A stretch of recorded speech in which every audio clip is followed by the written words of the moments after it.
pàtàkì ló wà ní ìwòsí ṣùgbọ́n a ó wọ ẹ̀yìn kan ṣáájú. Anybody that wants to praise God, that wants to worship God, and that his worship must be acceptable, must take cognizance of. Ohun tí ẹni tí yóò sin Ọlọ́run tí ìjọsìn rẹ̀ yóò sì ṣe ìtẹ́wọ́gbà ohun tí wọ́n ní láti ṣe àti tí wọ́n ní láti kì í. Because many are only worshiping God in lips, not with heart. Ọ̀pọ̀lọpọ̀ ni ó sin Ọlọ́run láti ahọ́n wa àbí à ń sìn pẹ̀lú ahọ́n wa. Àwọn sì ṣe láti mọ Our heart is far from the God that we are claiming that we are worshiping. Ọkàn wa sì jìnnà réré sí Ọlọ́run tí à ń sọ wípé à ń sìn. Psalm 138 verse 1 and 2. Orin Dáfídì orí ìkejìdínlógójì ẹsẹ̀ ogóje ẹsẹ̀ ìkíní àti I will praise thee with my whole what? With my whole what? With my whole heart. Ó ní èmi yóò máa yìn ọ́ tinútinú mi gbogbo. The matter the Lord is bringing to us this morning is the position of our heart before the Lord this morning. Ohun tí Ọlọ́run gbé wá tàbí tó bá wa sọ ní òwò ní wípé ipò tí ọkàn wa wà níwájú rẹ̀. And that is why we are looking at it, offering a perfect praise unto God. La ṣe ń gbé yẹ̀wò fífi ẹbọ tí ó ṣe ìtẹ́wọ́gbà tí ó pé Olúwa. Offering a perfect praise unto what? Unto God. Rírú ẹbọ tí ó pé sí Ọlọ́run. You will see, he said, I will praise thee with my what? With my, not a part, not a section, not with a little part, with everything of my heart. With everything in me, I will praise him. Ó ní èmi ò ní Olúwa tinútinú mi kò ṣe ní ìgbésẹ̀ kan tàbí apá kan tàbí ní kékeré ṣùgbọ́n gbogbo inú mi. The Lord is bringing this to us this morning that we have been praising God. There is no time that you will praise God or worship God or in truth and in spirit that you will not see the manifestation of God. Kò sí ìgbà tí a sin Ọlọ́run nínú ẹ̀mí àti ní òtítọ́ tí a kì í rí wípé tí a kì í rí ìfarahàn náà. Praising God or worshiping God or thanking God not beyond the physical appearance. Sísin Ọlọ́run tàbí yíyin Ọlọ́run ó fi pé agbára wá síwájú rẹ̀ lọ. It's deeper, it's deep than my outlook, my attire. I'm not saying that's not good, but what God is looking at in our life this morning as we are about to praise Him is the perfection of our heart before Him. Ó tilẹ̀ ju bàtà tí mo wọ̀, aṣọ tí mo wọ̀, gèlè tí mo wé ṣùgbọ́n ó wo pípé àti ìṣedéédé ọkàn wa pẹ̀lú rẹ̀. And I to create a perfect atmosphere that we accommodate God, because God created man in order to accommodate him in all that He has created. Kí a lè mú Ọlọ́run wá sí àyíká tí ó ṣe pàtàkì tí ó ṣe déédéé tí ó wà ní ìpele tí Ọlọ́run fẹ́ kí a wà nítorí Ọlọ́run dá ìlú láti jẹ́ kí a wà ní ìpele tó fẹ́ kí a In wà. all that God created, no one can accommodate God. Nínú ohun gbogbo tí Ọlọ́run dá kò sí èyí tó lè gba Ọlọ́run.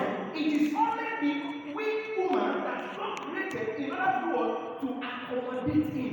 Àwa ènìyàn nìkan ni ó dá láti lè gbà á sínú ayé wa. So this morning, the Lord is requesting from you and I, if you are ready and if you truly come to worship and to return all praise to Him, you need to check your life. I need to check my life this morning. Tí o bá wá tí èmi náà bá sì wá láti wá rú ọpẹ́ tí a fẹ́ kí ó ṣe ìtẹ́wọ́gbà sí Ọlọ́run, a ní láti yẹ ara wa àti ayé wa. The position of our heart this morning will determine whether our praise, our testimony this morning, everything we are going to do this morning, will be accepted. Ipò tí ọkàn wa wà ni yóò ṣe àkàwé bóyá ìjọsìn àti ọkàn wa yóò ṣe ìtẹ́wọ́gbà níwájú. Are you here this morning just because of we have Thanksgiving this morning? Let me go and I will dance whatever, and I will return back home. Or you came this morning in order to encounter and to meet God. Èwo ni o gbé wá síwájú Ọlọ́run ṣé kí ìkọ̀jọ́ kí jẹ́ kí wọ́n ní pé mo jó níwájú rẹ̀ ní àbí wá láti ní ìgbàpàdé pẹ̀lú Ọlọ́run. The writer of this psalm, which is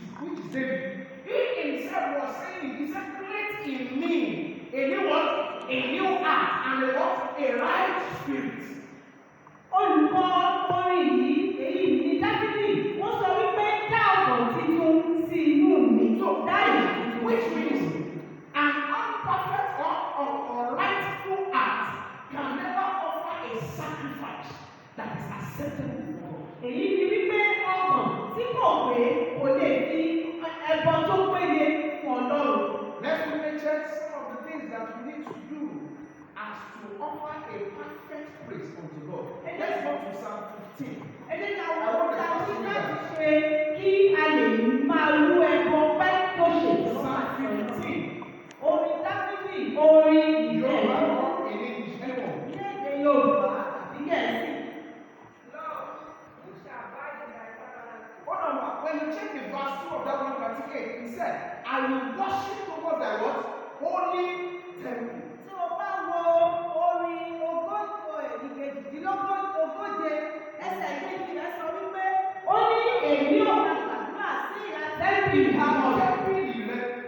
Holy temple, and praise thy name for thy loving kindness and for thy truth, for thou hast magnified thy word above what?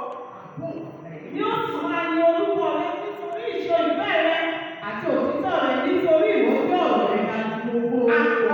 An unperfect act can never enter the temple of the Lord to offer a perfect sacrifice. Ọkàn tí kò pé kò lè gbé ọrẹ tó pé wá ṣe ìrúbọ níwájú Ọlọ́run. So and I was sacrificed this morning, and as the moment that the Lord is raising within us this morning, that we should begin to check ourselves as this section is being read, as it is reading, they are reading it to us now. But we start from one again. Gẹ́gẹ́ bí Olúwa ṣe ń bá wa sọ̀rọ̀ pé kí a máa yọ ọkàn wa wò bóyá ọkàn wa pé tàbí bẹ́ẹ̀ kọ́ kí a lè ṣe àtúnṣe ká tó wò nínú ìlókun yìí.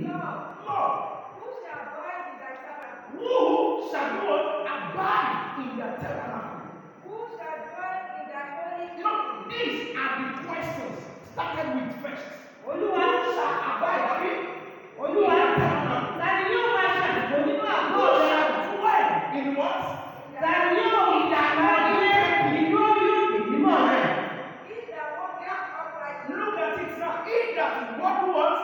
Ẹni tí rìn déédé. Who shall do what? Ẹni tí rìn déédé. And walketh righteousness. And walketh Tí righteously. ṣiṣẹ́ òdodo. And speaketh the truth in his heart. And Ó sì sọ òtítọ́ inú rẹ̀. truth in his what? In his heart. He that backbites not his tongue. Ẹni tí ó ṣe àwọn rẹ̀ sọ̀rọ̀ ẹni lẹ́yìn. Now, I think about Birawalere. Let's ask ourselves. I want to pick it from, okay, let me pick it 24 hours or 48 hours ago. Mo kàn fẹ́ sọ láàrin ọjọ́ kan tàbí méjì sẹ́yìn. That was already lẹ́yìn ìgbà. Nínú gbogbo àwọn tá a jókòó, who has not baptized? Lẹ́yìn ò dárúkọ lágbájá ni ò sọ̀rọ̀ ẹ̀ lẹ́yìn. Pé mi ò, I did not mention so person or say something bad against the person. Now look at it, examine it a week back now. Wá gbé e sí odidi ọ̀sẹ̀ kan sẹ́yìn. Now check it a month back now. Tún wò ó síwájú sí i Now lọ́sẹ̀ 6 sẹ́yìn. months back now. Fún bí oṣù mẹ́fà Now sí the i. time that you and I we have done that. Àwọn ilé ìgbà tí àwọn àtẹ̀lé ṣe. We are what? Our heart is perfect and we are ready to enter into the holy of holies. A sì sọ nínú ọkàn wa pé a sì wá láti wá síwájú Ọlọ́run. Nor doeth evil to his neighbor. Not do what? Evil to his what? His Tí kò neighbor. sì ṣe ibi sí ẹ̀yìn Tí kejì kò rẹ̀. ṣe ibi sí ẹni kejì rẹ̀. Ẹ tẹ̀síwájú. Nor taketh up a report against his neighbor. In whose eyes a vile person is content. But he honour them that fear the Lord. He honor them that do what? That fears the Lord. Àbọ̀lá fún àti bẹ́ẹ̀ lóluwa. He that sorroweth to his own house and changeth not. He that putteth not out his money to usury, nor taketh reward against the innocent. Yes. He that doeth these things shall never be moved. Ẹni tí kò fi ọwọ́ rẹ̀ gbá ìwé, tí kò sì gba owó ẹ̀bẹ̀ sí aláìṣẹ̀. Ẹni tó bá ń ṣe kọ̀ wò ní yóò lè sìn láéláé. The first section, he was asking the question. The second part, he told us about those things that must not, that you probably we are involving in. Then the third part of it, he was telling us about what we need as a child of God, that we need to worship, for us to be able to worship, offer a perfect sacrifice unto God. Àkọ́kọ́ ìlà àkọ́kọ́ bí wá léèrè àwọn ìbéèrè tó yẹ kí